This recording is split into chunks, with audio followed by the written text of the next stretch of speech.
normalisht në jetë e përditshme has një pyetje nga pjesa e njerëzve që themi janë jo praktikant ose mosbesimtar.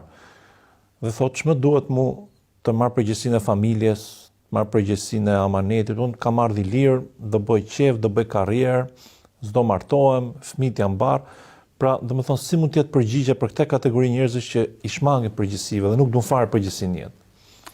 Ka dy përgjigje. Përgjigjja e parë, po sikur dikush përpara teje kishte mbajtur këtë qëndrim, ti nuk do të ishe sot nuk do të bot për të mbajtur këtë qëndrim. Pra kemi detyrë racës tonë.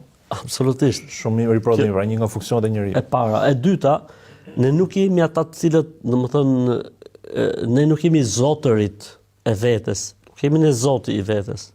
Ne kemi ardhur në këtë botë si pasojë e një krijimi, e një mirësie dhe një bekimi që e ka bërë Zoti i gjithësisë. Dhe është Zoti ai i cili ka përcaktuar se si do të jetë jeta jonë. Pra, është njësoj se kur thua ti për shembull bëre një makinë, po makina nuk të binde ty. S'është normale se ti e ke bërë për interesin tënd.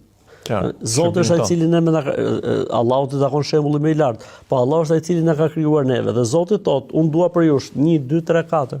Ti pastaj bësh çfarë dush, por të paktën mos filozofo para Zotit. Pa pranoj që je gjunafqar, sepse edhe ky që e thot këtë fjalë, në vetdijen e tij të brendshme e kupton që po ja fut kot. Pra edhe ky në vetdijen e tij të brendshme kupton që s'është normale kjo që thot. Sepse nëse gjithë njerëzimi, një brez i njerëzimit të ishin me këtë mendje, do të shuhej njerëzimi.